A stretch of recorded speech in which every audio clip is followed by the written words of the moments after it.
Hello. Awesome. Hi, Susan.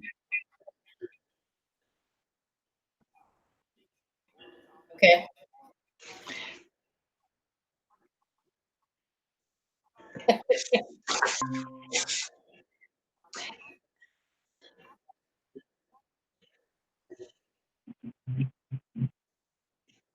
Okay. I'll give you a little bit of a warning.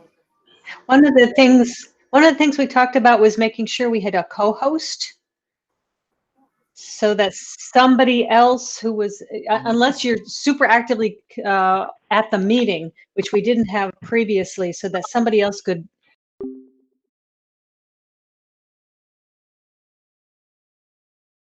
All about that, Susan. Yeah. I think. he's- Let's see. Weird, I guess, yeah. Let me see if it's in the invite. Plus, my heart rate must be higher, like, higher today than it usually is. Doesn't look like there's anyone as the organizer except Lori. I am very sorry about that. We will have to do our best to. Yeah, I don't have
Good evening and welcome to the regular school committee meeting of the Greenfield Public Schools. It's Wednesday, June 10th, 2020. Call this meeting to order at 6:30 p.m. We are holding this meeting fully remotely in accordance with the Governor of Massachusetts March 12, 2020 order suspending certain provisions of the open meeting law. We are live with GCTV as well, and they are recording. Is anyone else who is on the line recording this evening? Please identify yourself now. Make sure you're not on mute to identify yourself. Okay, I'm not hearing anyone. I would like to start with a roll call. Member Johnson, are you on the line? Are you on mute? All right. Okay. Hi, Glenn. Hello. Can you lead us with a roll call? Of course. Member Karen. I saw her join, but Oh, did you say? Sorry, you glitched out for a second. but yeah, Member Karen. I'm here. Vice Chair Ekstrom.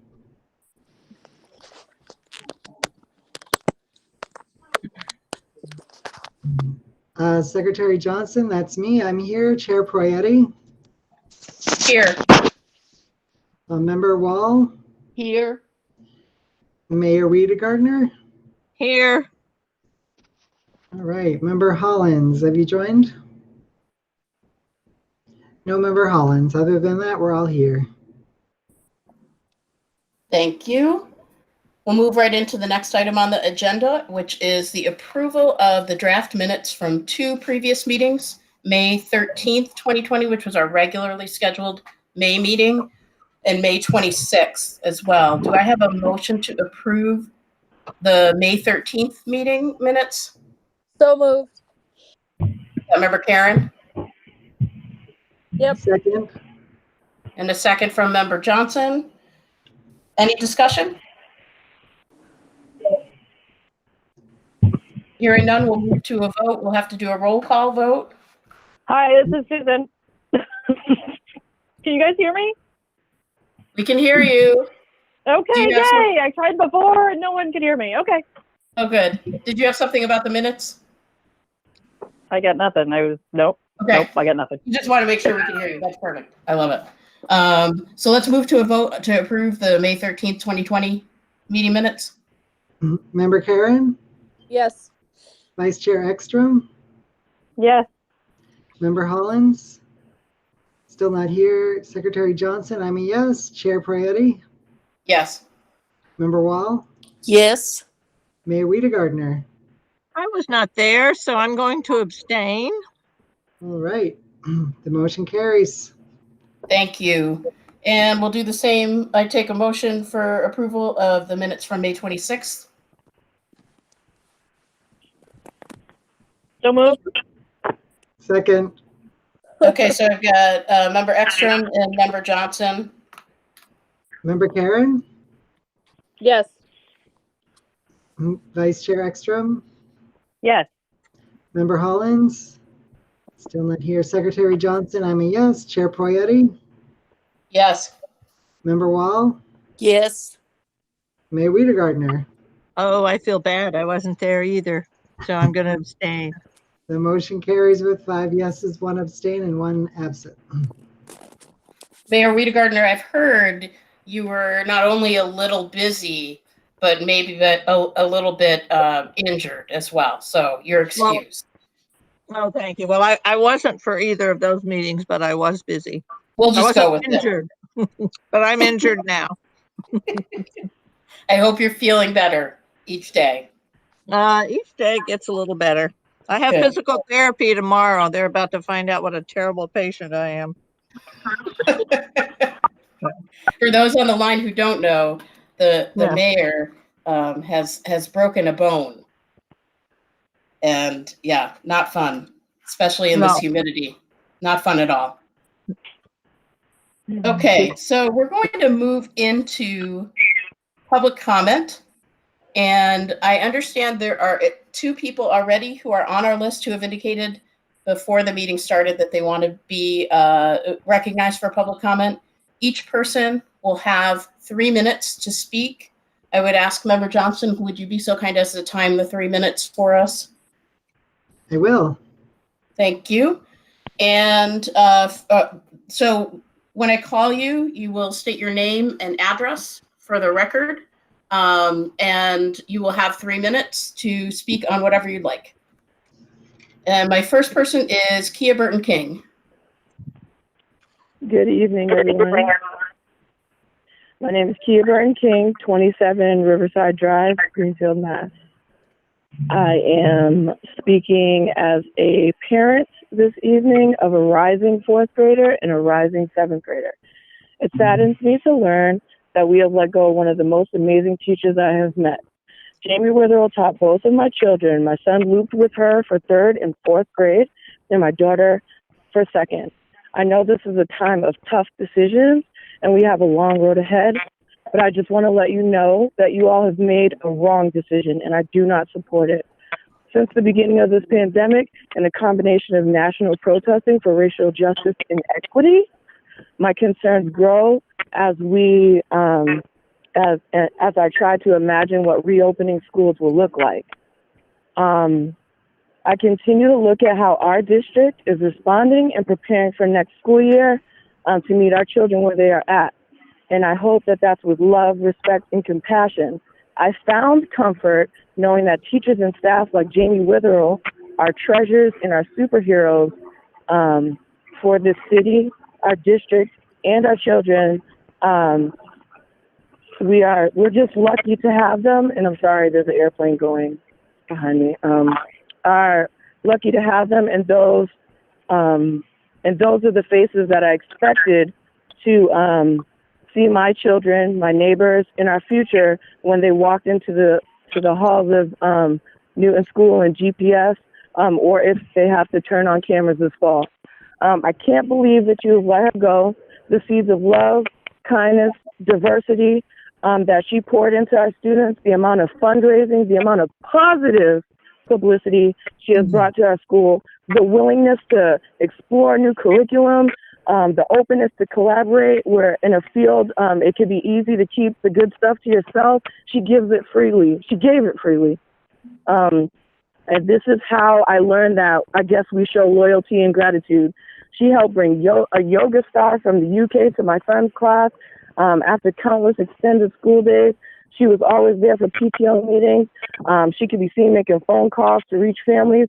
Even on my child's roughest day, she called and reached out to me and responded with love and patience. How dare you? Did you think this would go unnoticed? Any district will be lucky to have her, and I know that they will grab her up in a second, and I can't find the words. Jamie, if you're listening this evening, I just want you to know that you're my strong woman. Thank you very much for listening to me. That's it. Thank you, Kia. We appreciate your comments. And next You're on the very list welcome. is Eric Stone. Eric, you'll have 3 minutes. Right on. Thank you. My name's Eric Stone. I actually live at 116 Straw Avenue in Florence, but I am a teacher at Newton School in Greenfield. So first, I want to thank the committee for hearing the diverse voices speaking in support of your Greenfield teachers. I have been working with children for 24 years, 19 of those in the classroom and 11 of those 19 here in Greenfield as a 3rd and 4th grade teacher. Having experienced being ripped earlier in my career, I'm well aware of the complexities involved in any reduction in force decisions and the emotional toll the process takes on admin, teachers, and all staff. I am also, however, cognizant that rules for layoffs exist for a reason, and that the math behind which layoffs are determined is, in essence, just the math. Having said that, though, these are indeed challenging times filled with uncertainty. The proposed reduction in force results in a loss of talent that I believe will lead to increased uncertainty, a loss of intellectual resources sorely needed at this time, and will make it harder to meet the needs of our student population. We are in a tech-heavy and very tech-savvy world. The new generation of teachers is more well-equipped to navigate such a technological environment. Remote learning may well be the path we need to take as the future unfolds. As what we know school to be moves into a territory fraught with unknowns, like a ship entering a storm, it seems nonsensical to let go of any talent and resources we have that can be a steady hand on the tiller. I implore you, as lovers of Greenfield, and a body who always has the best interest of our children in mind, to rethink the current path. Thank you.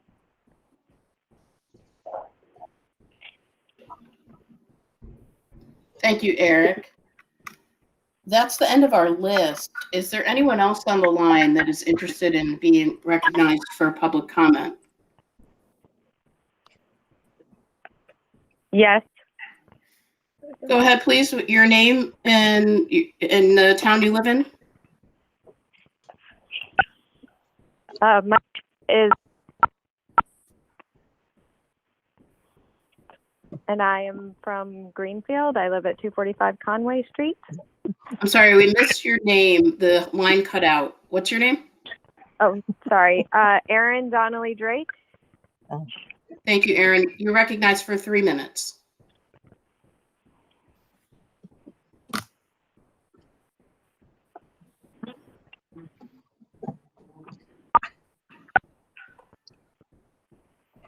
Erin, are you there? Go ahead. Everything is hard.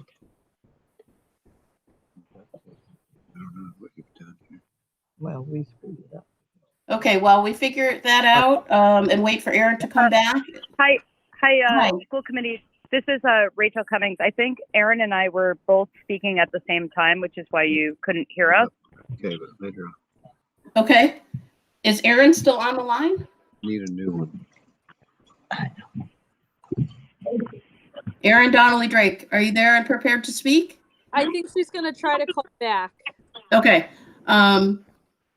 Is there anyone else who is interested in being recognized for public comment? Yes, this is Rachel Cummings, resident of Town of Greenfield and teacher at Newton School. Go ahead, Rachel. You're recognized for 3 minutes. Thank you. So I am currently a teacher at Newton School and have taught in the district for the past 6 years.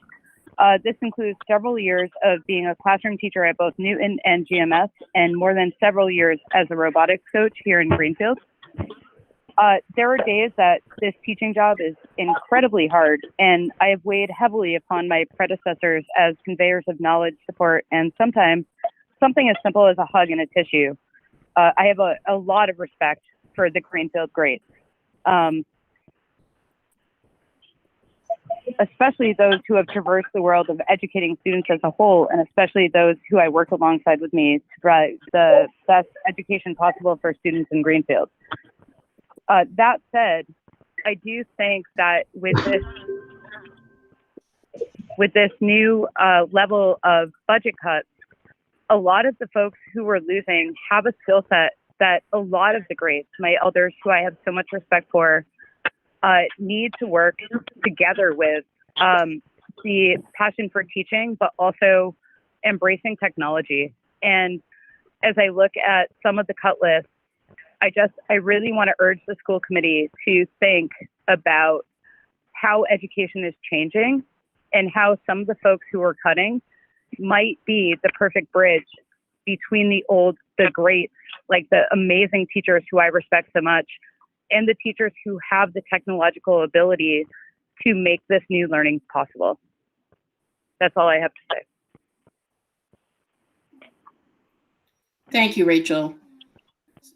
Previous to Rachel Cummings, we had recognized Erin Donnelly Drake for public comment. Is Erin back on the line?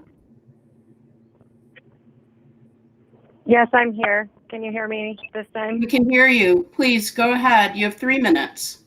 Okay, thank you. So like I said, I'm Erin Donnelly Drake. I live at 245 Conway in Greenfield, and I am a Newton parent. Actually, I'm leaving Newton after this week. My son will be at GMS. But I've been happy to be at Newton for the years that he's been there since kindergarten. And I was really saddened to hear about some of the reduction in force. I do understand the budget scenarios that are quite alarming at this time. But I was definitely concerned when I heard that Jamie Witherall was a victim of that reduction in force. She has been a bright light for Newton School. All the teachers there are amazing. And Jamie has been exceptional. It's just really sad to know that she's been here since 2013, through some really tough times at Newton. And due to a very small departure time, she is now reduced out of the school. I should mention that Newton School has raised over $160,000 through Donors Choose, and Jamie was one of the early adopters of Donors Choose, and she's an early adopter of many technologies and new initiatives. Jamie alone has raised $50,457 in Donors Choose for Newton School. I added it up today. That's 31% of all money through Donors Choose that has gone to Newton has been raised by Jamie. She has brought really interesting and innovative programs to Newton. She attends PTO meetings, which we know is not an easy thing for teachers to do.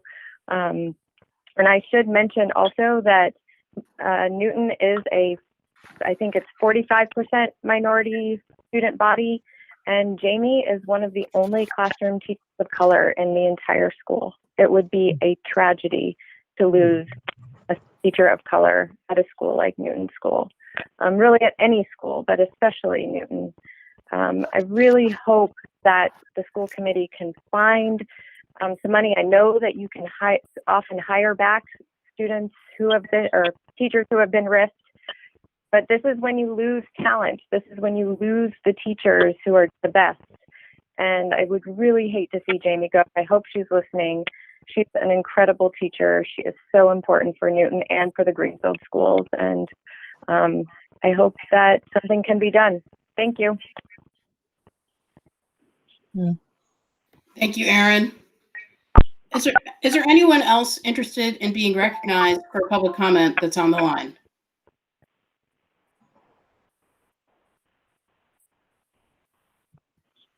Okay, hearing none, we're going to go into the committee reports, and the chairperson's report is first. I'm going to be, hello? Hello? Hi, my name is Amy Dwight, and I also wanted to make a public comment. Okay, we'll go back to public comment. That's fine. You have 3 minutes. Please state your name and your town of residence. Hi, my name is Amy Dwight, 111 Meadow Lane in Greenfield. I have 2 students at Newton School last year that will be at Newton School next year. I want to thank everyone for their time and just kind of touch on my views. I mean, I think you know that by now with all the comments that Jamie is an excellent teacher. She not only has, she's not only engaged, but she has passion for the whole school family and seeing people succeed, students and coworkers. She has compassion and she's passionate, and these are qualities that you can't teach somebody. She has them. Losing Jamie in her many unique skill sets would be devastating to Newton School, the PTO, the district, but most importantly, the children of Greenfield that are going to be missing out on this remarkable teacher and role model. She's a teacher that someone remembers for life. So I hope the committee can find another way to fund this position. That's all. Thank you.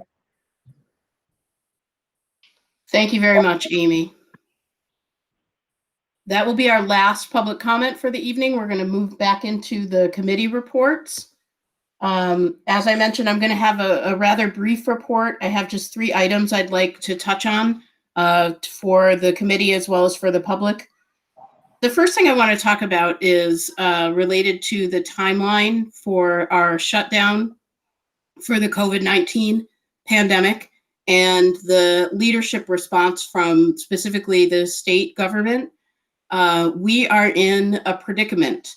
You will hear as well, I believe, from the city side, the municipal side of the city of Greenfield, that we're in a predicament. The pandemic, turns out, is very expensive. The pandemic leaves us in a really unfortunate position of having to choose remote learning because right now there is no other option.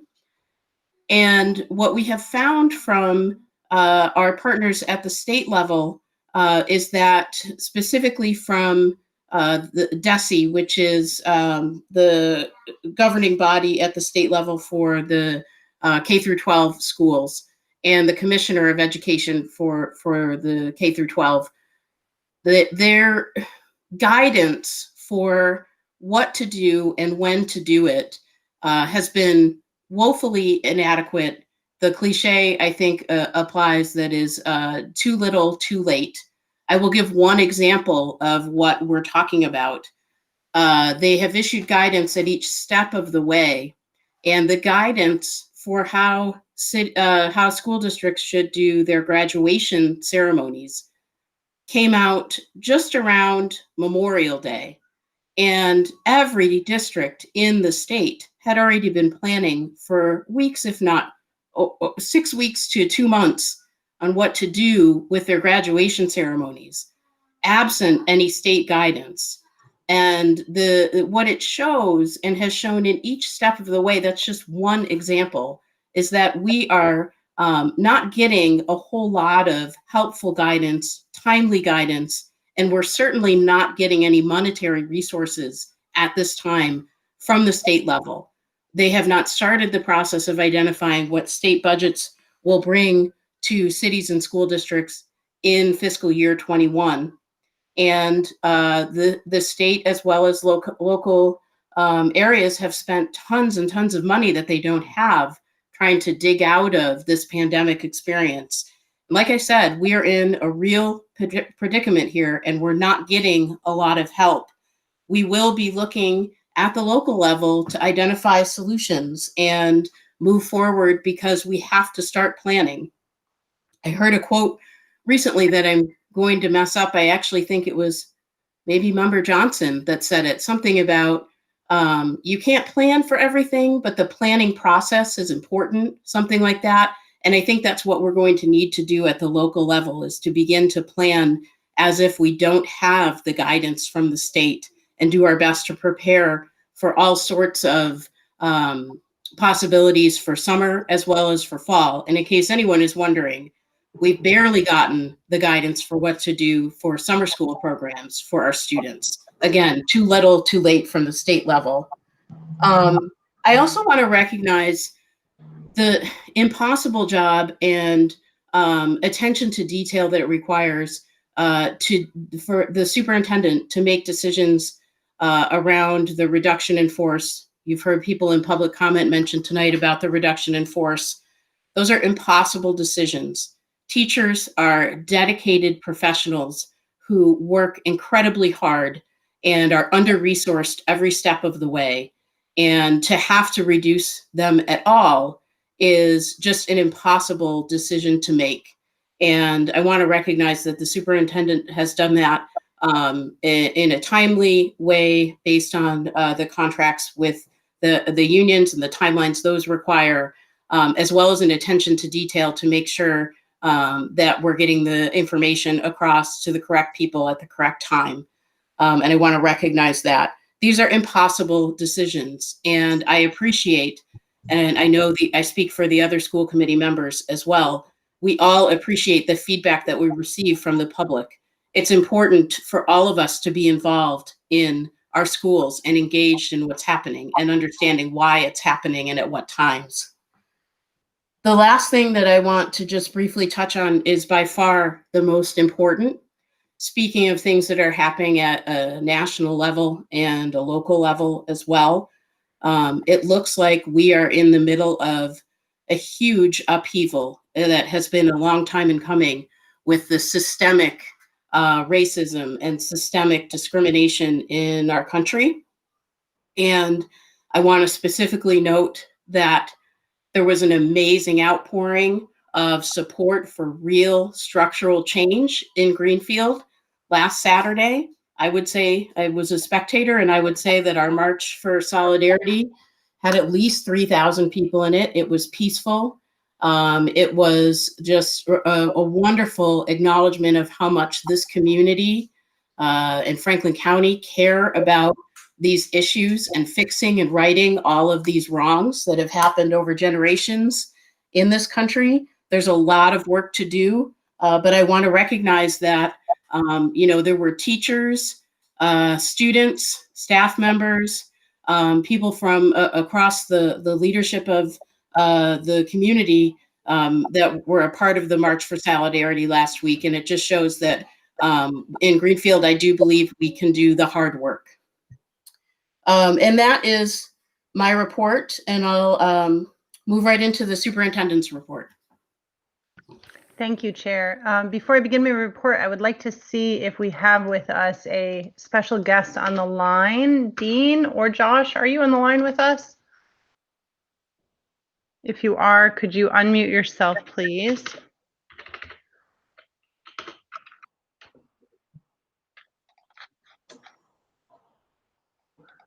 I'm going to give them a minute and start with my report and come back to it. We have a recognition of an absolute community hero that we wanted to start our evening with. If they're not on the line, we will come back to them. This is in recognition of Dean's Beans, who has been just doing tremendous community support to schools where food services are being recognized for the importance of providing childhood nutrition, and where Dean's Beans has been making donations to food service programs in public school districts. And I asked them to join us so that we could publicly commend the important role that they're playing in getting childhood nutrition during school closure.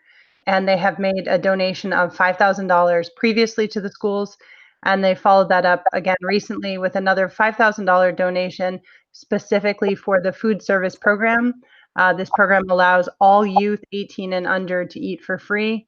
And we've talked here at length about just the absolute dedication of our food service staff to making sure our students are fed and cared for, even though our buildings are physically closed.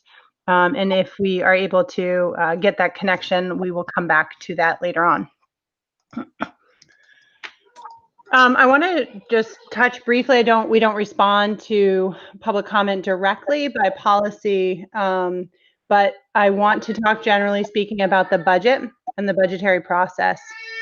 You may hear some background noise in my environment. I apologize. This year's budget has been impossible. We care about our educators, and we rely on them as the backbone of what makes a school district function possible and work for our students.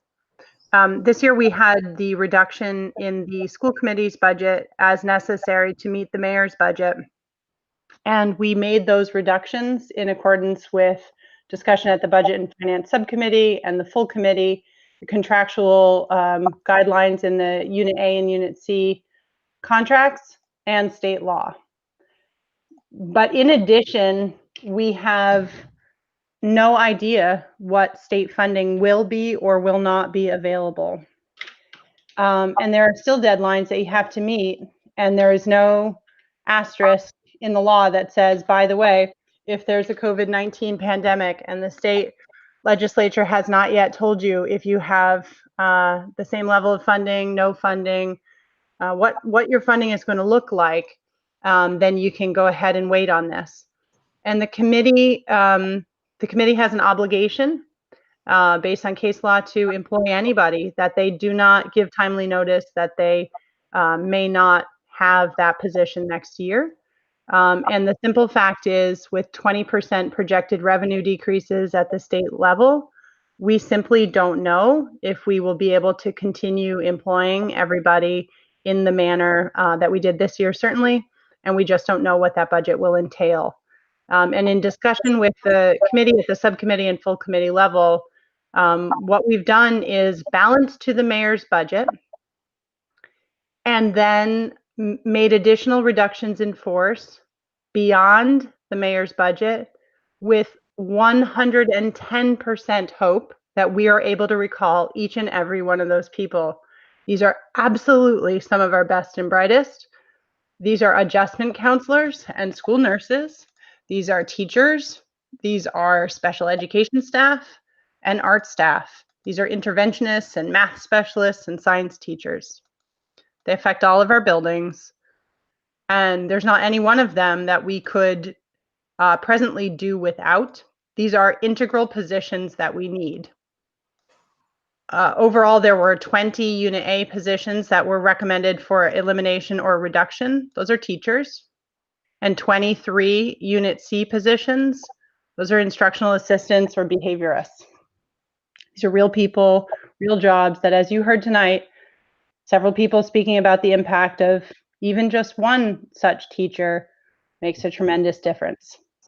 So this is a health pandemic and a economic reality that is unclear. It is completely unclear to us right now what the budget will entail. And so we are taking prudent steps in terms of our obligations as a district, at the same time, really taking every possible measure to bring these teachers back to work with our students. I've said this from the beginning, but for folks that are listening tonight that may not have heard earlier discussions, I believe firmly that next year we will need more staff, not less, that the student needs will be greater, not less, that the challenges of COVID and any type of accommodations for whether it's in-person or remote learning will be more costly, not less, and that the gaps that students may have that need to be addressed will be larger. None of those scenarios add up to budget cuts. They don't match. We have a double whammy of declining revenue and increased student needs. And for everybody listening, we agree with you. And we ask you to please, to join together to bring this kind of advocacy to the state level for the funding. We need federal funding and state funding. We need an investment in our schools to help keep everybody in the Greenfield Public Schools working, and mostly to help our students through this extraordinarily challenging time. And we're doing everything we can within the tools that the district has, but we do rely on state aid to a very large degree, and the community is also impacted, and we are cognizant of local revenue and being a good partner in the available share of local revenue. So I really want to thank everybody that cares enough about the impact an educator has made.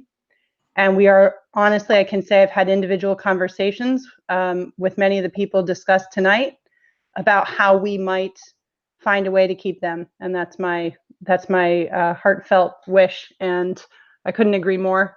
And at this point, we do need that information from the budget at the state level to be able to proceed.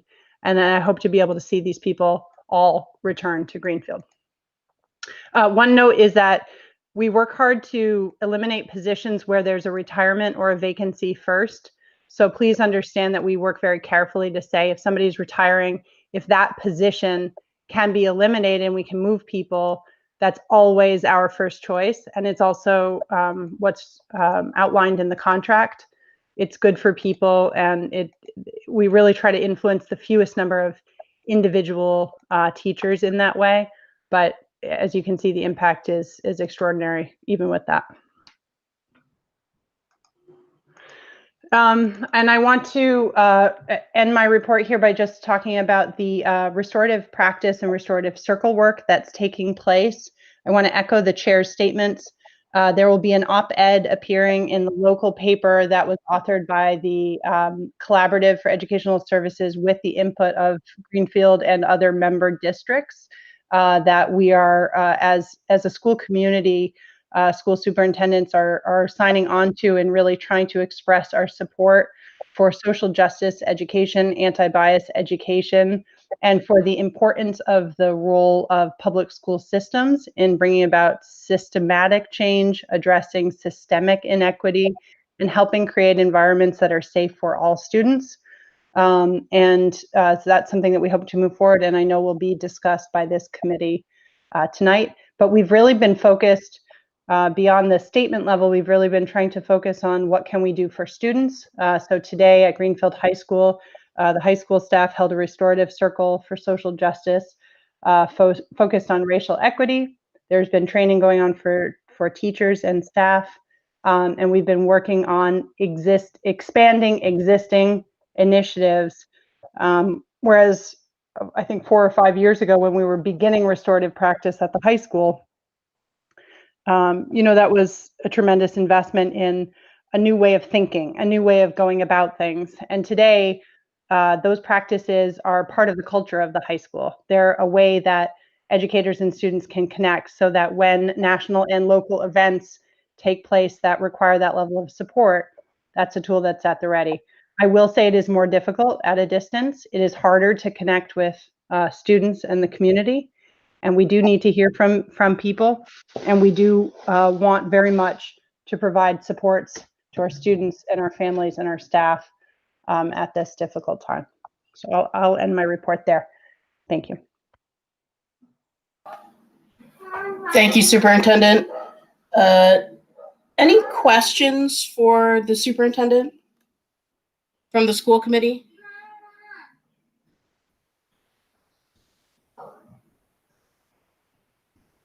Okay, so hearing none, we'll go right into the subcommittee reports. And let's have health and safety report out first. Member Karen? Hello, good evening.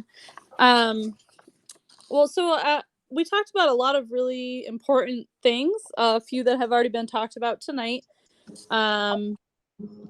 First, we had great reporting from Eliza from the Food Services Department, telling us what amazing work they've all been doing. I believe she said they've served 80,000 meals in this time, and she gave us an update about how they're helping people who have gotten the PEBT cards. For people who are unaware, it's a pandemic assistance for families who qualified for free and reduced lunch. There were some people having a hard time learning how to use those, and the food service group has been working to help those folks. She also told us about our summer food program and how that is continuing right through.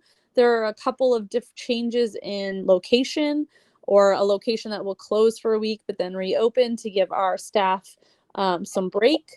But the services will continue right through the summer, including some fun raffles for some scooters and some cool stuff.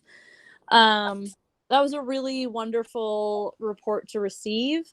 And I just think really important to recognize the wonderful work that has been going on. We all think of food as such an important part of our lives, and it really, really is. And it also just gave our district and community a way to have a base with us and a way to touch in with us in person. And it was really wonderful. So that was great to hear. We also talked a lot about what happens next. As you both have talked about, there's not a lot of guidance for exactly what our school year should look like in the fall. There's not even a clear indication if they're going to come up with a plan or if we should be making a decision completely on our own.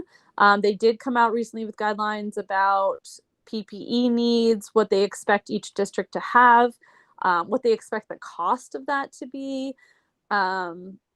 I've seen estimates of people saying reopening the schools with what the state says we need could cost a district an additional $1 million or more.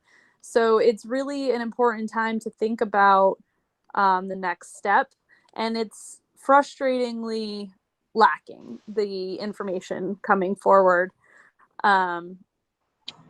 It is really important to think about, and we are working forward anyway, regardless of what the state is telling us. The superintendent has been working to form a task force to come up with some plans. And as Glenn and Amy, you quoted Glenn very well, the planning process is a really important part of this. Even if the state comes out with a plan that was not one of our original 12 that we come up with, getting to plan the process, working together to figure out the small details will be an important part, and we will be that much more ready if they come with a plan. And if they don't, then we will have ours to pick from. The other two things we really talked about were two motions we made as a subcommittee to make recommendations to the full committee. I believe the first one is on our agenda, and we as a subcommittee recommended that we ask the superintendent and chief of police perhaps to look through and reread our MOU for the school resource officer. It's time that had a good look at it, but also it's become to our attention that the funding for that position is not in the city's budget on their side. Usually that position was split between the two. The school paid some, the city paid some. So it's time to figure out the next step in that. So we made that recommendation that it's important to continue our efforts of collaboration and coordination in that respect. And we also really felt that a way for us as a community to come together and a school committee to be leaders in the times right now is to have a social justice community forum, perhaps to hear from our community members.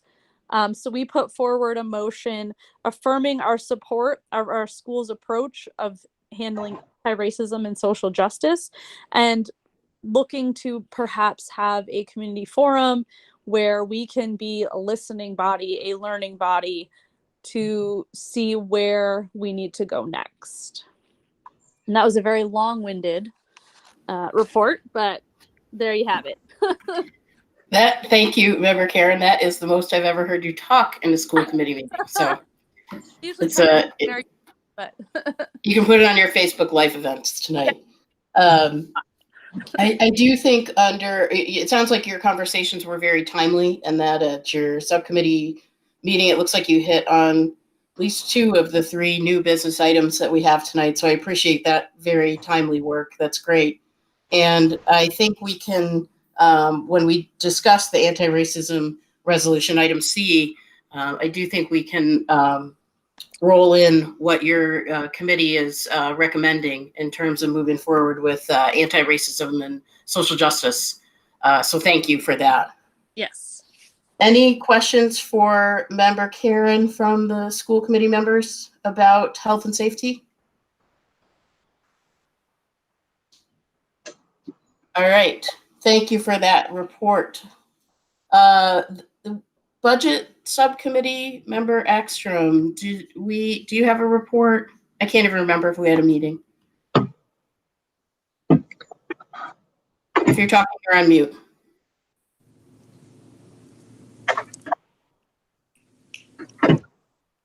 Member Ekstrom, are you there?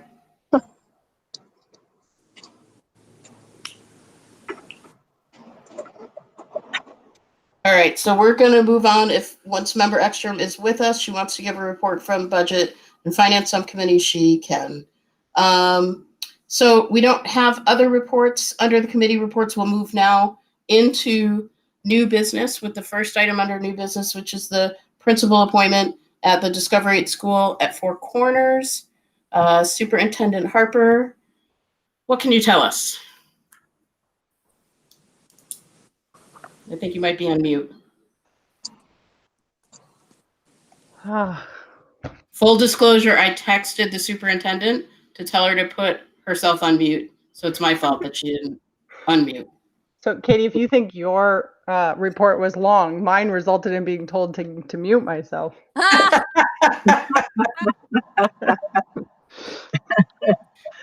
I'm tonight advising the committee that Casey Putnam has stepped into an extraordinary time to be an interim principal. Boy, oh boy.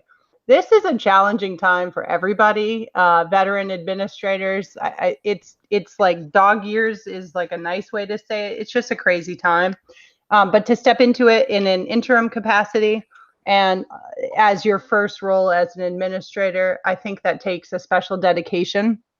And Casey has provided a stability and a sense of community to the staff and the families as best as possible in this remote situation. And what we engaged the community in a process early on. We had a series of community interviews. We had a lot of public input. We had a round of candidates. We decided to continue on with an interim candidate until we could really bring forth a pool of candidates that we felt best reflected the process. And that simply did not feel appropriate given the change of events with COVID. The inability to bring groups of people together for that type of community interview process.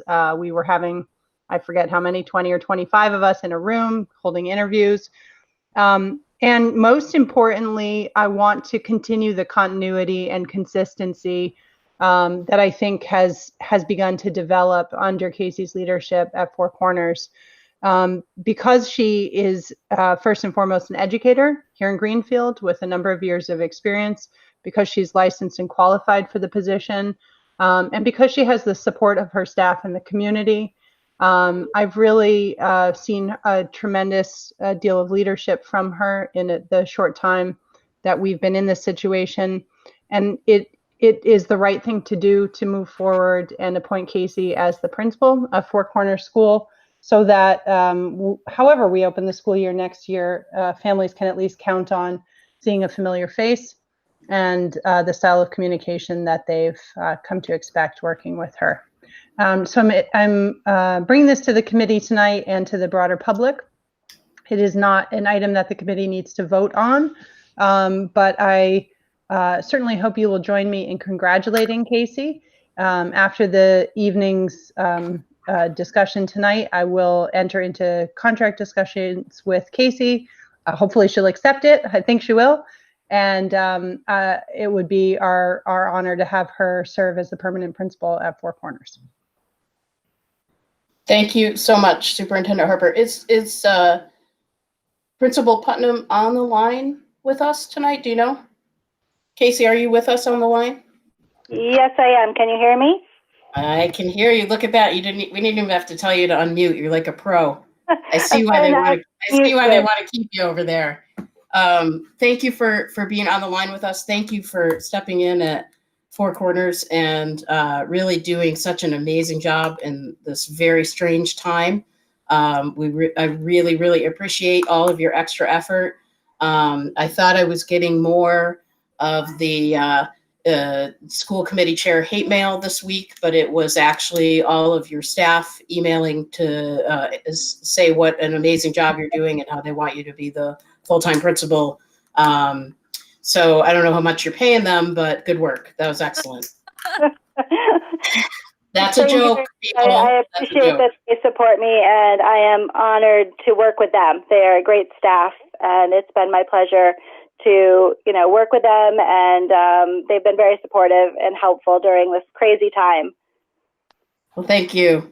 Thanks for being on the line with us too. Appreciate you taking the time. Thank you. Any school committee member questions for Principal Putnam or for Superintendent Harper on this subject? Or comments? Comments are fine too. I do. Go ahead, Glenn, Member Johnson. First of all, just so many appreciations for what you're doing. Taking on that level of leadership at this particular time is really impressive, and we're very grateful. And I'm also observing the kudos and appreciation and endorsements we're getting by email as school committee members from your staff. So that's great. Do you want to share a little bit about your vision for the school and for the coming year? Sure. I think, next year is going to be a really interesting year for the Discovery School because our innovation school status is coming up for renewal, and as well as our school improvement plan. So it'll be, quite a task to take that on, especially considering all the unknowns happening next year. But I'm really looking forward to working with the staff to continue to build upon the innovation school status and vision and see where that takes us. Excellent. Thank you so much. Absolutely. Thank you. Any other questions or comments for Principal Putnam? I just want to say that Max is sad that his first preschool teacher gets to be the principal and he doesn't go to school there anymore. And he barely got to have her as a principal in person. So he'll be That's great.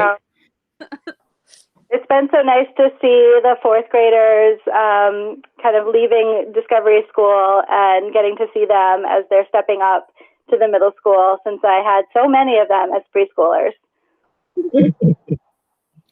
That's terrific. Anything else from the school committee?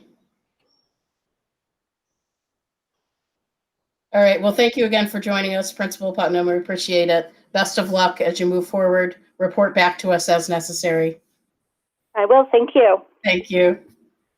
Congratulations, Casey. Thank Yes, you. congratulations. Congratulations.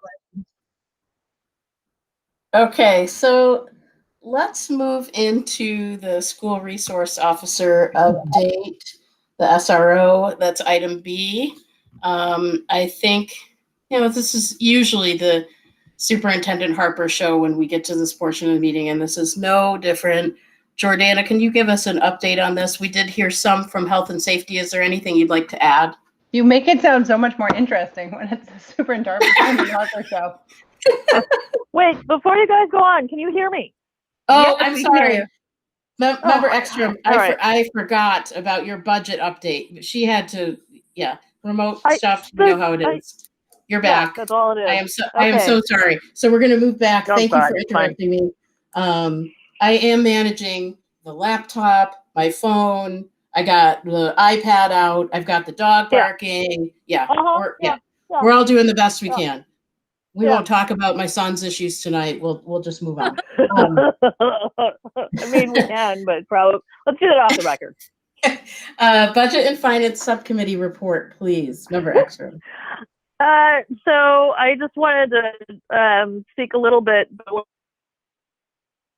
she had said is what we've been talking about, and every call we have, what about this? What about that? And the information kind of figures. Member Ekstrom, I'm going to interrupt you. You're cutting out quite significantly. We can't really tell what you're saying. Oh dear God! How about now? That seems clearer. Hello? Why don't you try again? Hello? Yeah, why don't Hello? you try to keep going? Okay. So the budget meetings have essentially been, I don't know, let's hurry up and wait. For all the reasons that Jordana highlighted, we did speak some about the reductions in force, and our overarching concern was what happens, should we get money, and how do we get these people back, because there was no easy decision anywhere to be made, and there isn't any easy decisions even after this. It's only going to get more difficult, and we are going to need more teachers. We're going to need more eyes. We're going to need more than we had previously. So how that's going to happen, I don't know. But that is something that we talked about in the budget committee. We also spoke a little bit with TMS and Andy, who is our new business manager service. I'm saying that he's our consultant. And spoke a little bit with him and asked him to follow up on a few things, and we will hear from him, I'm sure, at a later date. But the budget committee is meeting. Unfortunately, we're all have our hands tied. I'm good. Thank you for that. Any questions from school committee members about budget discussions? Anything, Member Wall, you would add as well? I don't want to put you on the spot, but if you have anything to add. Yes, I would like to add the fact that we're still working on this from the superintendent's budget, and as the newest member on the school committee, I have been told repeatedly that we don't have a school committee budget, it's the superintendent's budget. And I'm not sure at which point the school committee will look at the budget and approve it, but that has not happened at this point.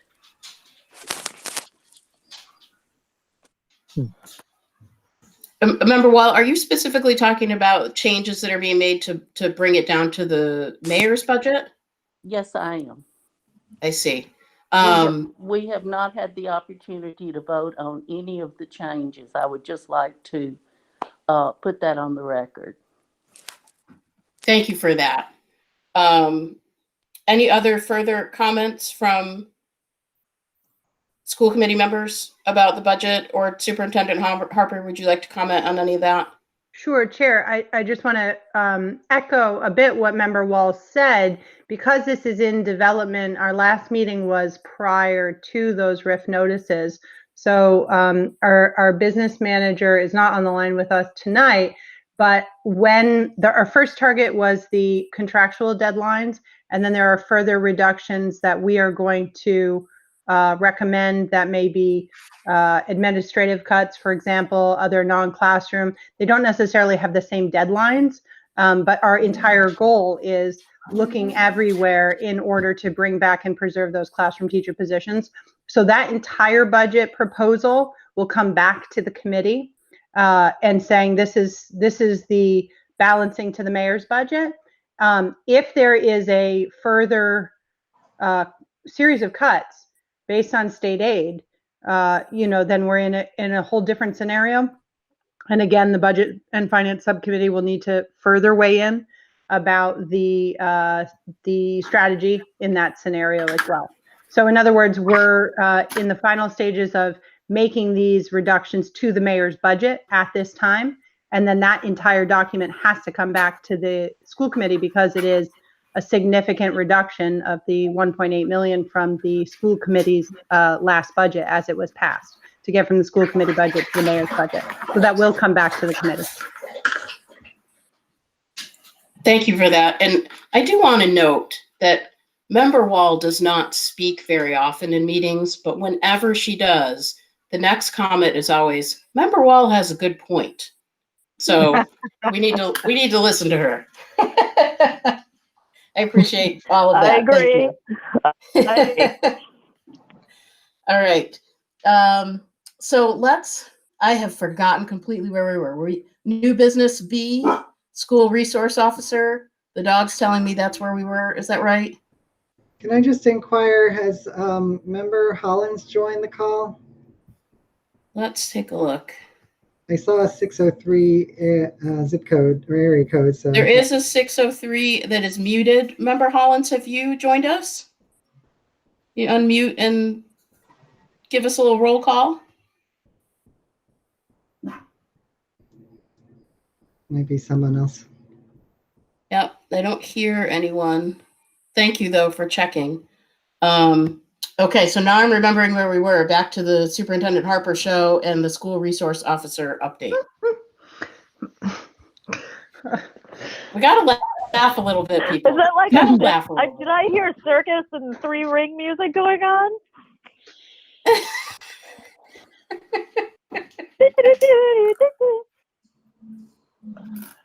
Always keeping it interesting, guys. All right, I'd like to just touch on the conversations that have been had.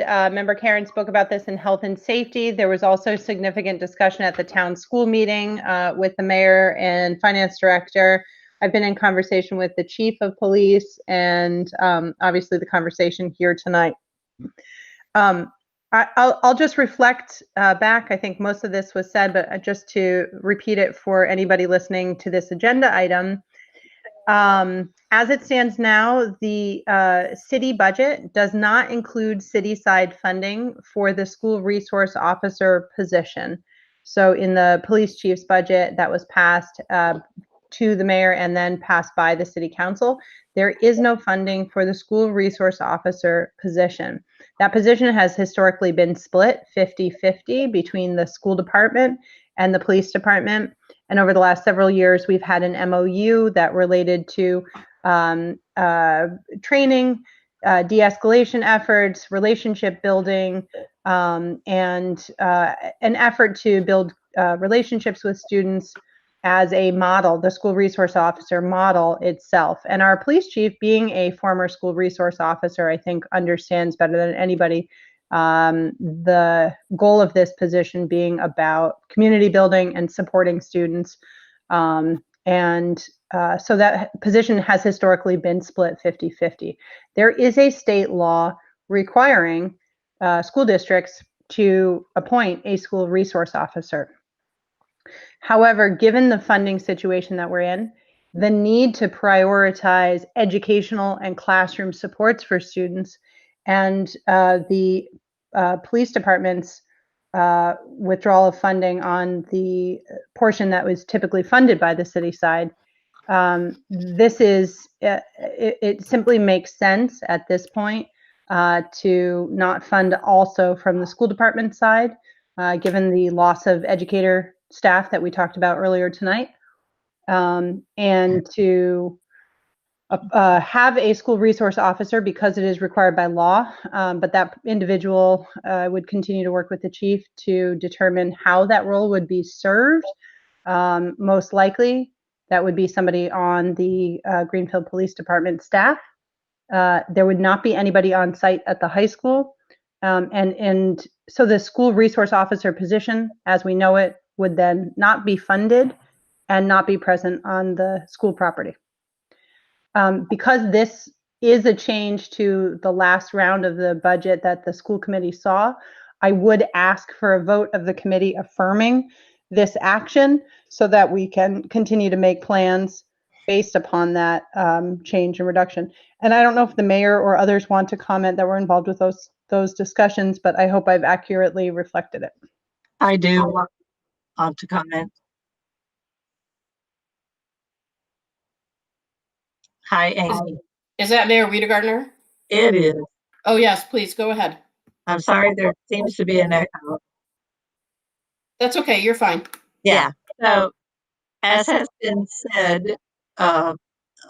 across the board here this evening, this is a terrible year for budget, and we're not over yet. There could be a second round of cuts that will be painful on the entire city budget. That includes schools and city. But has also been acknowledged this evening. These are all really difficult cuts. In the same way that the school department did not want to have to some of the things they cut, the city did not want to have to cut either. But we tried to make those cuts as judicious as possible. So I appreciate greatly that Jordan and has advocated for the school resource officer, but understands where we're at. So thank you for that. And with some hope, it's always a little bit of hope, we'll be able to rectify this situation. If not this year, next year. So that's all I have. And we didn't necessarily want to do this, but as I said before, at multiple budget meetings, we had to make certain cuts, and they weren't necessarily the ones we wanted to make, but at the end of the day, we have to arrive at the final number. I appreciate that additional perspective, Mayor Wiedegardner. Thank you. Eddie, I have a technical suggestion that might help improve this quality of Mayor Wiedegardner's sound. Please. It looks like there are 2 instances of Mayor Wiedegardner on this call. So if you have 2 windows open with your Google Meet, you could close one of those windows. Alternately, if Lori has or someone from the school district has permission to mute people, they could mute one of the instances of. Oh, looks like you got rid of it. Great. I think that will improve it. I did, Glenn. Thank you very much for that. I don't know what happened. All of a sudden, I'm sitting here peacefully listening to someone saying something about something, and all of a sudden, I just went blank. So I had to go in and try to figure out how to get back on, and apparently I opened an additional window. So now we have just one window open, and it seems to be improved greatly. Thank you. It does, yes. Thank you. And thank you again for the perspective. We did catch, I would say, 90% of it. So your gist was not lost at all. Yeah. Okay. Good. Thank you. So at this point, I think it makes sense to entertain a motion. We are being asked to take money out of the budget. So I would start with Let me make sure I get this right. A motion to zero out funding for the school resource officer line item and direct the superintendent to continue conversations with the chief of police on how we meet the legal requirements of the unfilled position. That was a full motion, if anyone would like to. So moved. I second. Okay, I got a so moved from member Karen and a second from the mayor. Any discussion from the school committee members? I'm just curious. This is Jean. I'm just curious about why we're voting to remove this money from the budget when we have not voted to move any other money from the budget. It doesn't make sense to me.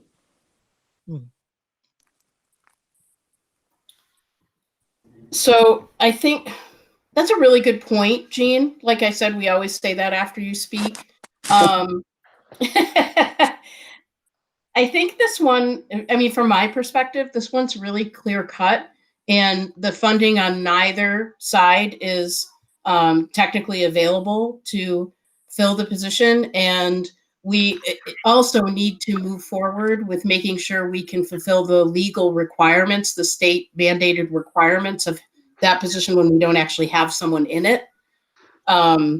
It is not something that is like a change that it has to be reflected because we're cutting down to the mayor's budget. It's something that was erroneous, really, because we didn't know there wasn't going to be funding on the other side. I don't know if either the mayor or the superintendent would want to qualify that at all. Well, I just wondered if we shouldn't be voting to remove the officer from the schools instead of voting on the budgetary implications. That would be fine.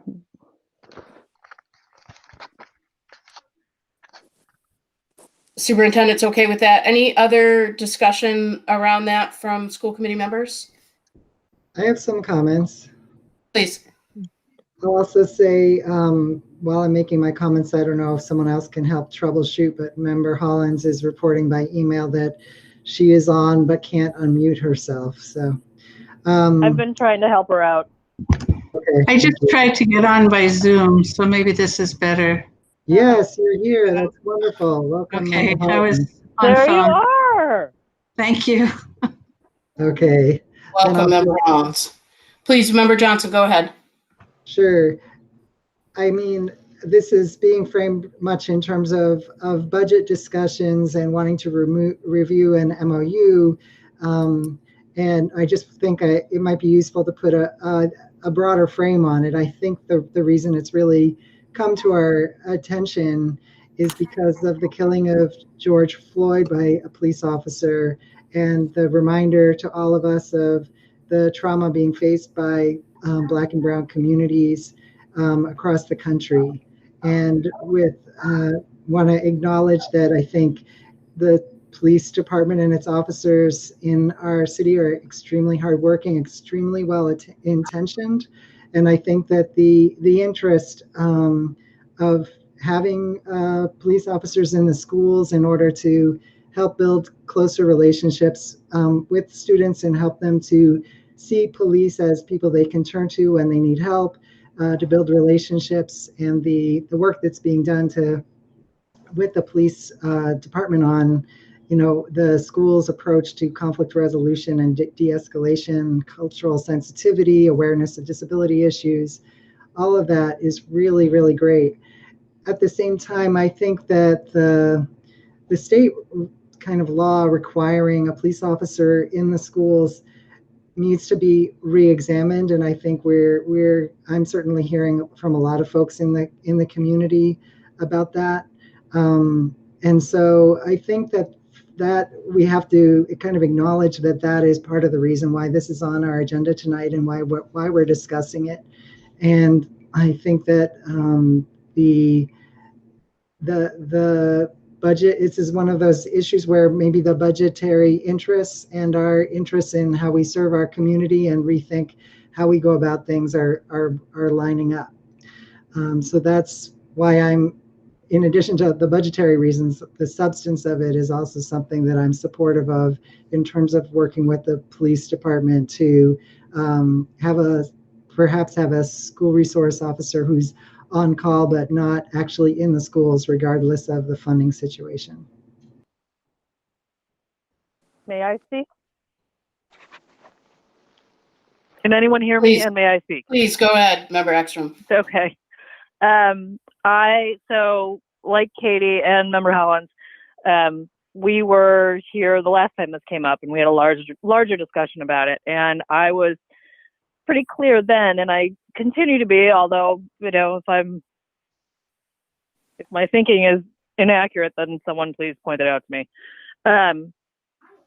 My hope had always been that the SRO that was in the schools didn't have an office at the high school, that person would be helping serve lunch or helping do lunch duty at one of the elementary schools one day a week, or going to do recess duty or doing bus duty, because that's where you would get to know families and kids, and a face could be associated. That isn't something that ever happened.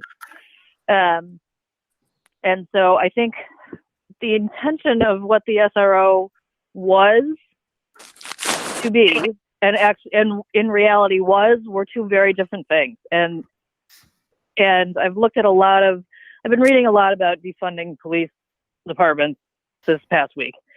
And what they've found is when they have defunded them, and then they had to change their focus and how it was that they were working with communities. And the reality is they started doing things, basically doing more outreach and being in communities and doing things like that and getting to know everyone. There was in New Jersey, I can't think of the name of it, but they're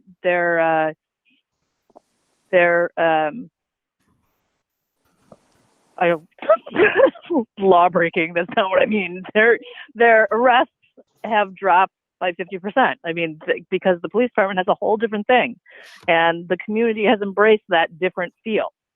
And so, while I understand our not funding an SRO because we don't have the funds, and that's fine. I don't have a concern with that. I think defunding something because we don't like it, how it's working, as opposed to figuring out what we want to get it to work, are two different things.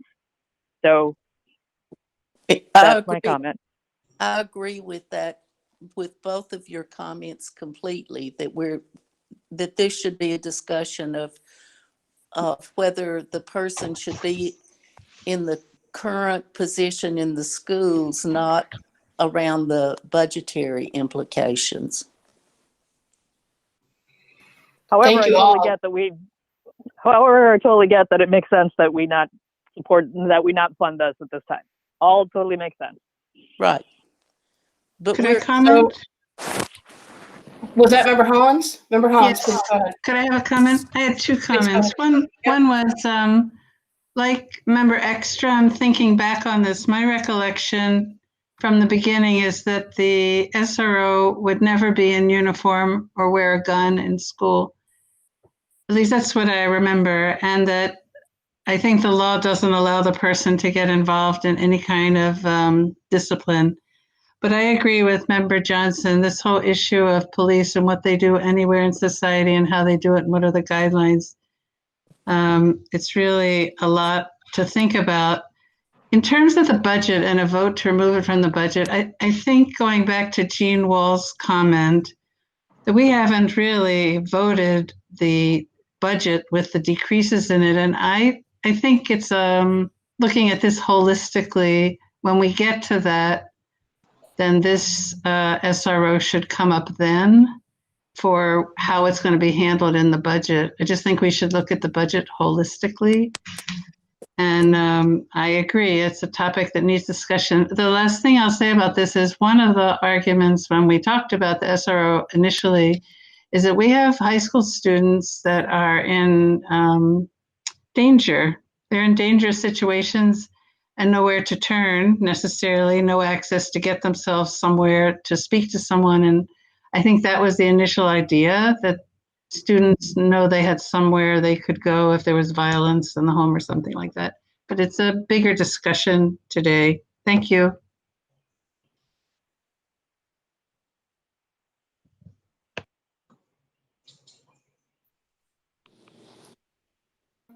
Thank you, Member Hollins. Sorry about the delay. Other comments from school committee members? It sounds like the motion we have on the table really misses the mark with, in general, what the will of the committee is. So we can try again. Would someone like to propose? Do we want to? It might be easier to vote this one down and put a different one in place. But I'd happily. Well, who was the? Who moved for it? Was it Member Karen? Yes, I believe it was me. So would you entertain a friendly amendment to have it better reflect? Sure. Or you could withdraw the motion without voting on it, and we could try a new motion. Okay. I'll just withdraw the motion. Could if there's no longer a motion on the table, could I just make one comment? Please go ahead. I think that the school has really focused its efforts on making a community of learners where there are multiple staff who are safe people for any one student, a guidance counselor, a sort of an advisory teacher, a principal, an associate principal. I think for many people it's a coach or an instructional assistant. I think that the culture of the school, in particular based on the restorative practice work and the relationship building that has taken place there, has made it so that, not commenting on any other aspect of it, just picking up on this last comment about there are children who experience all kinds of traumatic things. And of course, that is absolutely true. But the school has worked very hard to make a culture where students can approach many different staff members and express that and get connected with a school psychologist or a guidance counselor or the appropriate supports to best meet that need. So I just want to commend the school for its efforts in that regard. Would you like a different motion? We're waiting to entertain a different motion. Please go ahead. How about this? I move that the school committee prioritize discussion of the school resource officer services when reviewing and finalizing a 2020-21 budget.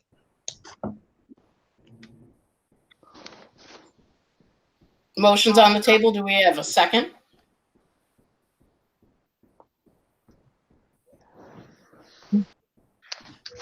Not hearing a second. Not hearing a second. Sorry. I was asking a question. I was on mute. Does that motion make sense? I was trying to make sure that we kept this as a priority, not the money, but the discussion of whether we want it in the budget when we are. Just checking. Did Member Ekstrom second? Let's Member Hollins, can you read it to us again? No, I was asking if the motion made sense. Yes, I didn't want to imply that we kept the money in the budget. My motion was to prioritize the discussion of SRO services when finalizing the 2021 budget.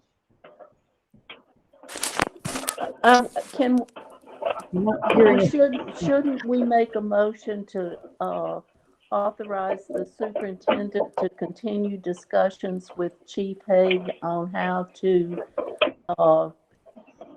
fulfill the state law demanding that we have a resource, an officer in the schools without actually having the physical presence? I mean, isn't that what we're discussing? Well, it sounds like, while it absolutely is what we're discussing, and it also sounds like, as current events are reflective of this, there's strong feeling among committee members that the issue is larger than just, hey, there's a state law, we have to do this, but we don't have the money to do it. So how do we fulfill the requirement? It's much more about this. Really misses the mark in terms of what we want to be doing in our schools. And wasn't the superintendent looking for our approval that she go to Chief Hague and discuss how to handle it to comply with the state law. That's what the Health, Safety, and Facility Subcommittee recommended to the school committee. So I guess I've heard Member Hollins's motion. I haven't heard a second yet. I think what Member Wall's talking about is more in line with what we were talking about. I'm wondering, Member Hollins, if you would withdraw your motion and Yes, I allow. would. I would, and I like the way Member Wall phrased what she was saying. And also, we do need to bring this up again when we are finalizing a budget. But yes, I withdraw my motion. Member Wall, would you like to try to put a motion forward? I move that we authorize the superintendent to have ongoing discussions with Chief Hague on how to comply with Massachusetts law regarding SRO in the schools. I second that motion. So that's a motion from Member Wall with a second from Member Johnson. And Susan Farber, before we discuss, I want to make sure you have what you need. Yes, I do. Thank you. Okay. And any discussion? I'll just say for folks listening in, Susan Farber is our recording secretary. So Chair Peretti was just making sure she heard the motion. Yeah, not some secret school committee elf. She's she's recording what we do. She's also kind of our elf. She is. As I was saying, I'm like, well, yeah, she's. I love it. Oh, I love it. But Okay. in a good way, like a Keebler elf, but better. Absolutely, absolutely. Like one that helps you make you Christmas gifts. That kind of elf. Yeah. I love it. Yeah. Okay. Moving on. It sounds like we can move right to a vote here, unless there's any further comment from school committee members.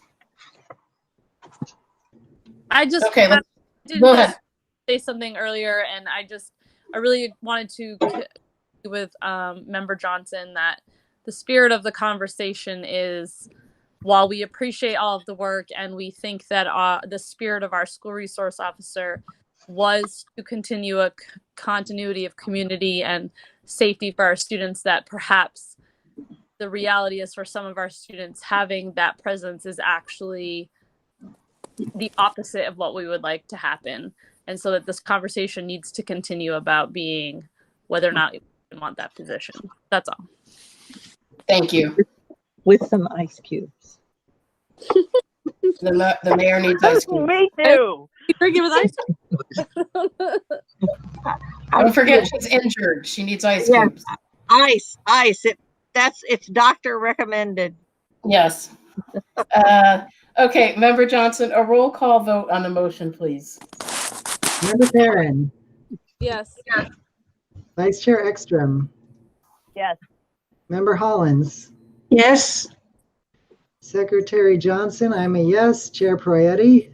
Yes. Member Wall. Yes. Mayor Wiedegardner. Yes. The motion is unanimous. Carries Wonderful. unanimously. Thank you all. That's really good work, really good discussion. I appreciate that. Okay, so new business item C, an anti-racism resolution. So again, parallel with current events, I did some thinking over the weekend and a little bit of reading, and it seems like, excuse me, that it's important for our institutions to really begin making structural change. And one of the things that we can do as a school district, a school committee, is reinforce the values that we believe are critical for educating our students and for being a force for good and for acceptance in the community. We need to really affirm that the movement towards justice, towards social justice, is critical. And I would like to make sure that we take all of this very seriously So rather than just doing a resolution on the spot today, or doing just a motion to say that we're against racism is not enough. And so I actually am recommending that the school committee take on some work related to this topic. And what I'm looking for actually is to expand on the district's anti-racist social justice approach, and to have actually 2 members of the school committee lead a process where we research anti-racism and what that means for curriculum for schools, for our for any aspect of what we're doing in the schools, and that we work towards not only being publicly informed, but putting forward a resolution in the future that's adopted by the school committee that moves us truly forward towards a more just institution as a school district. And I would entertain a motion to that effect or to another effect so we can begin discussion.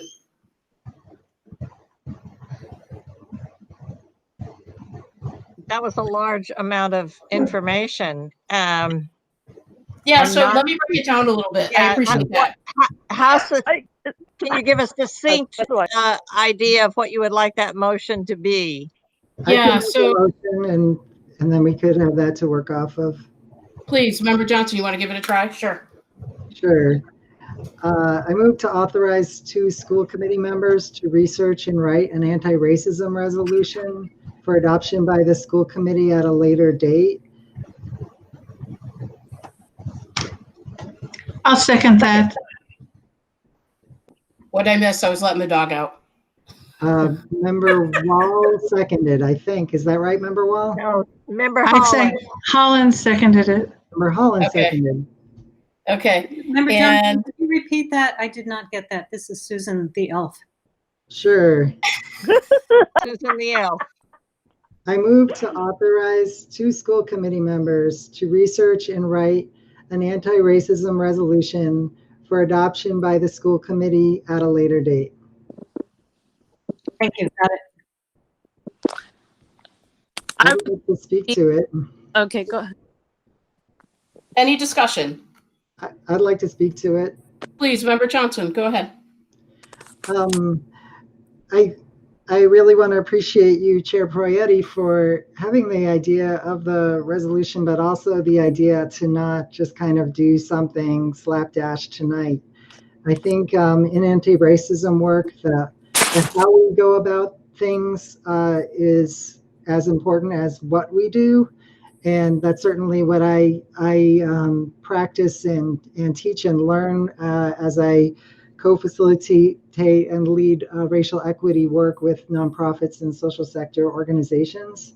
So I think part of what I hope that these 2 members would do would be to keep that in mind as they're researching, that the research not just be reading books or consulting educational leaders, but also listening deeply to the community. And I think they could also fold in forums, as was expressed, the support for some community forums on this topic from the Health, Safety, and Facilities Subcommittee.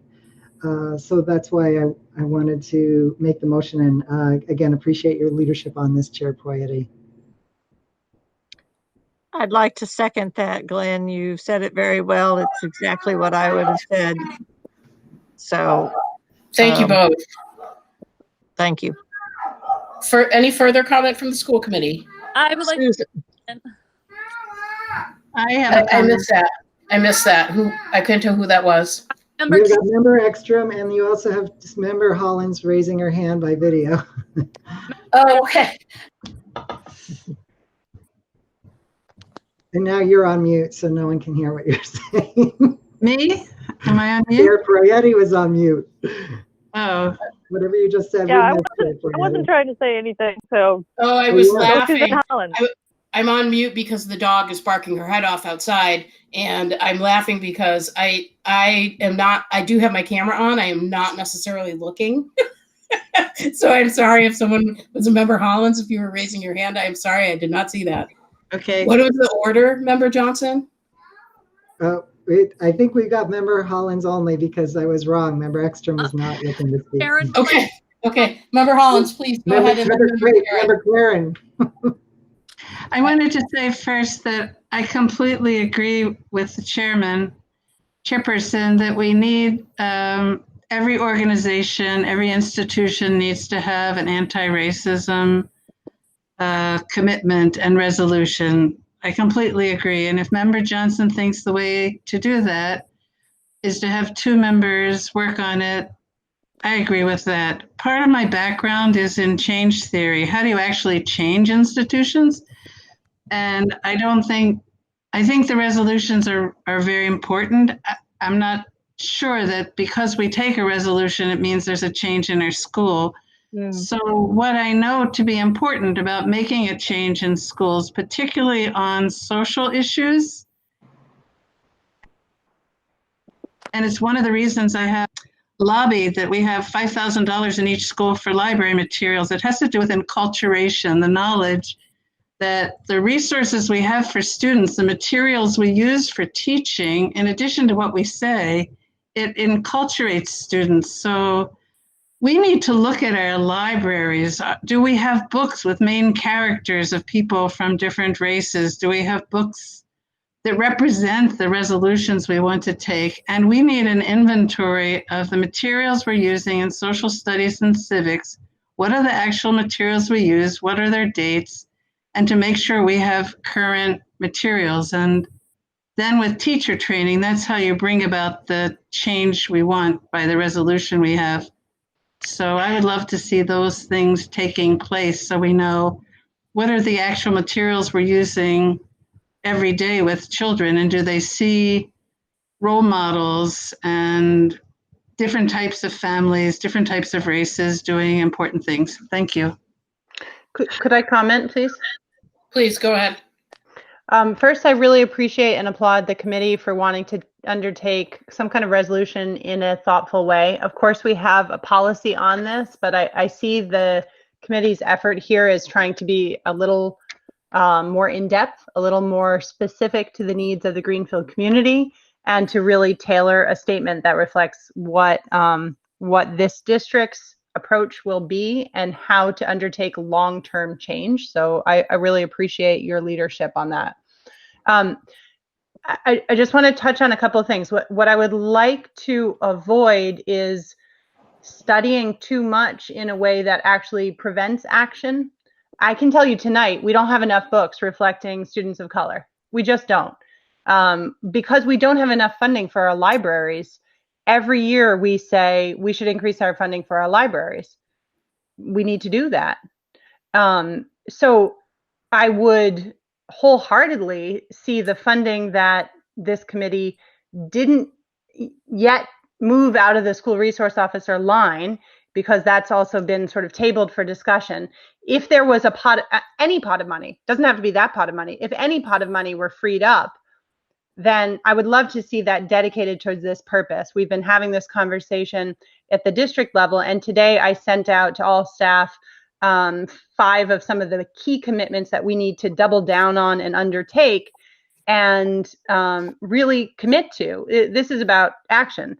So at the committee level, you all are looking at a broad statement, and I think it doesn't need to get so much into the specifics of what actions is the district going to take, because there are many, and there's a lot we could be doing. There's a lot that we are doing. So the training is already in place, but it has to be backed up with the action and the funding. So applying for grants for this is something that we do.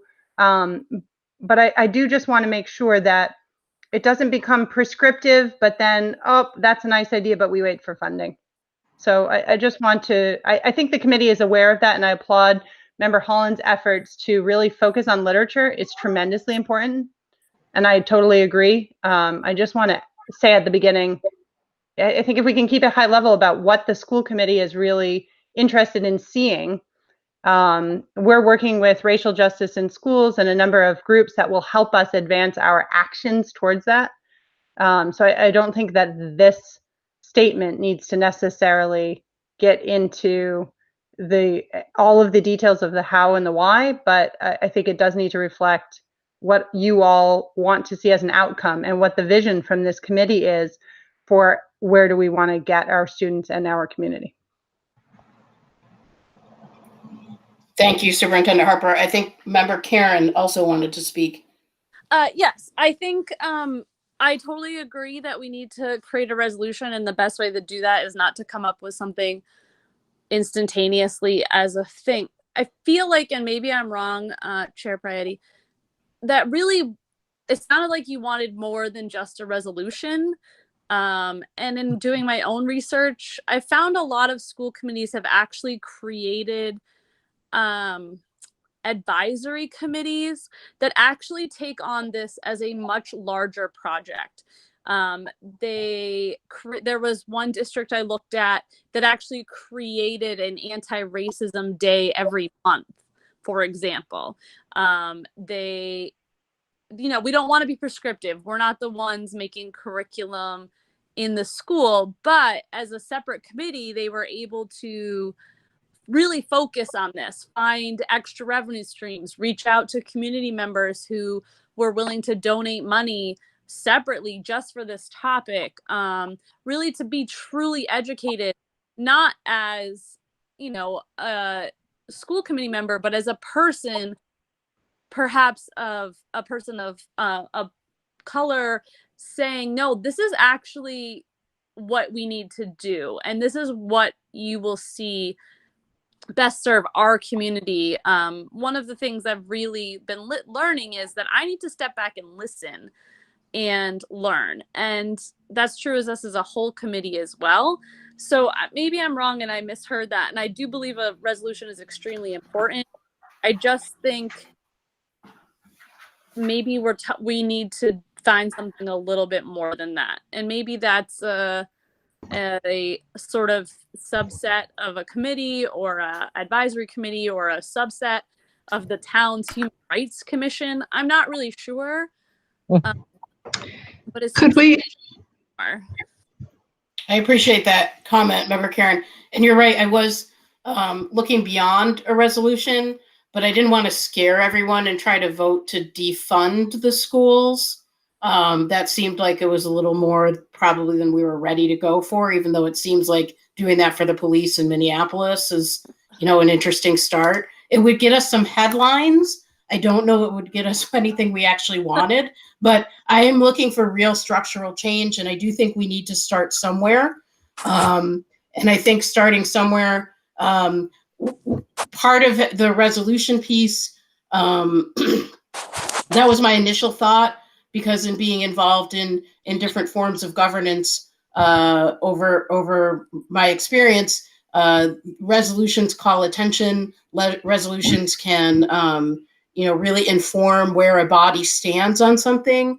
And so I started there. But then as I looked at examples of resolutions from school districts, there's so much thought and time and conversation and listening, Member Karen, absolutely listening, that goes on to put these types of resolutions together, that I think we need to, do the work to actually identify where we can go to make the real systemic changes.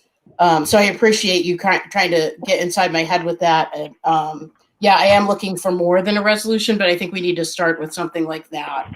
So I appreciate that. Other comments from school committee members? Can I speak? Member Wall? I would like to say that, again, I agree with you. We've got to go beyond a resolution, and that I think that studying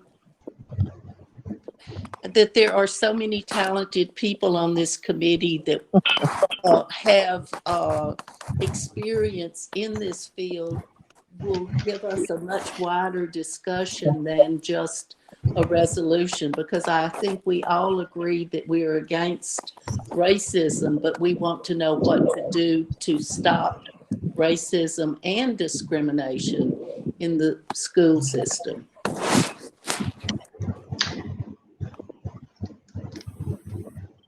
comment? Just so you know, Member Hollins, I don't think Chair Priory can see when you raise your hand, so indicating vocally is probably important. Member Hollins, go ahead. Is it possible that our motion could include establishing a subcommittee? We don't have any goals as a school committee. It concerns me. So could we establish social justice as a goal and establish a subcommittee to pursue that? Not to tell anyone what to do, but just to take up this issue seriously, look at what's current, what other schools are doing, what we're doing, and really have a committee that focuses on all forms of social justice, including racism, how we activate that in our schools and continuously improve on what we're doing. Are you thinking ad hoc? Well, we have subcommittees and we have advisory committees, and I would support a subcommittee on social justice as a goal for this in the coming year. Thank you for that. Can I get I want to see where we're at with relation to Member Holland's comment. Susan Farber, do you mind reading the motion to me again? The motion is to authorize 2 school committee members to research and write an anti-racism resolution for adoption by the school committee at a later date. So thank you for that. So if we have that as our motion, I'm thinking out loud here, are we not taking enough of a first step, not taking the right first step, or are we comfortable with that as a starting point right now? I'm not ignoring the suggestions for doing more and the systemic change in the social justice subcommittee. I think we need to do all of those things. I'm trying to figure out what we actually put into motion, pun intended, starting tonight. Could I speak? I'm not sure who that is, but go ahead if you're a school committee member. I am. It's Mayor Rita Gardner, go ahead. I just, I think I think the motion that's on the floor is an appropriate one. It is manageable. Lord knows we all are extremely busy trying to navigate our days. I think it's very manageable. I think it leads us in the right direction. And at the point in time when that resolution comes forward, it might be the more appropriate time to discuss what next steps could be, what the real end goal is. I agree with both Member Wall and Member Hollins that, you know, there are many differences, and certainly Chair Proetti, there are many structural things that we could do. I'm not sure another subcommittee is one of them. I think we could be a little bit more creative than that in terms of what structural change we're doing. I appreciate that Superintendent Harper has already started down that path based on the emails that I was reading today with her. I'm going to get the term wrong, restorative XYZ.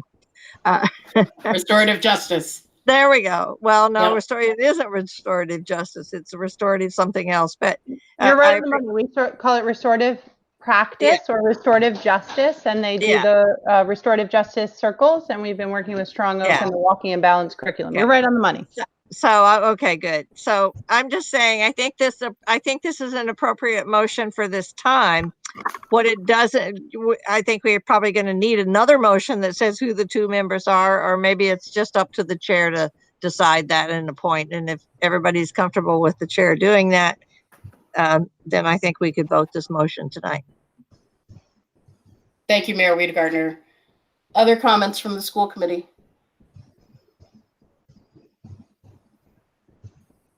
All right, so at this point, I think we should move to a vote and try to see if we can get this passed as a starting point, recognizing there's so much more work to be done. Member Johnson, can you do a roll call vote for us, please? Member Karen, Yeah. Vice Chair Ekstrom, Yes. Member Hollins, Yes. Secretary Johnson, I'm a yes. Chair Proietti, Yes. Member Wall, Yes. Mayor Wiedegardner. Yes.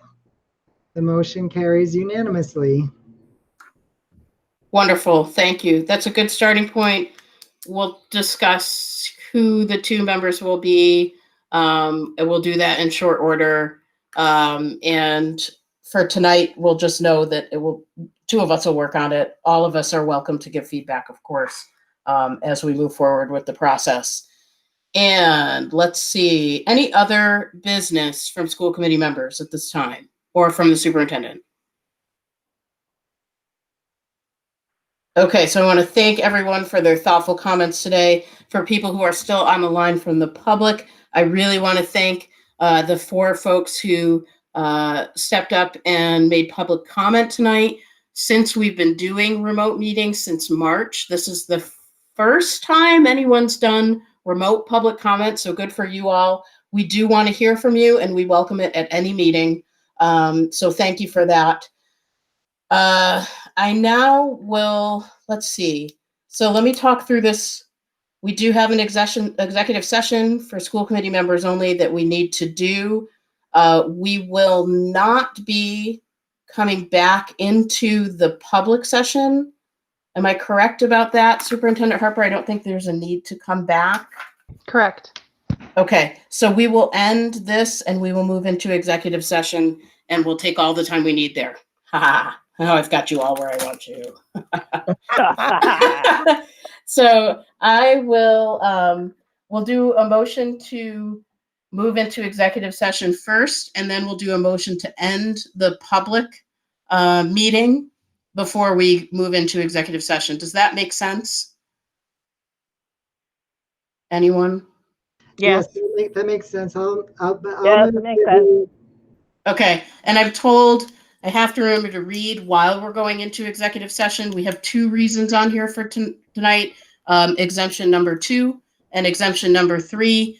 Both, exemption 2 is regarding strategy for preparation for negotiations with non-union personnel, and exemption 3 is for strategy with respect to collective bargaining or litigation.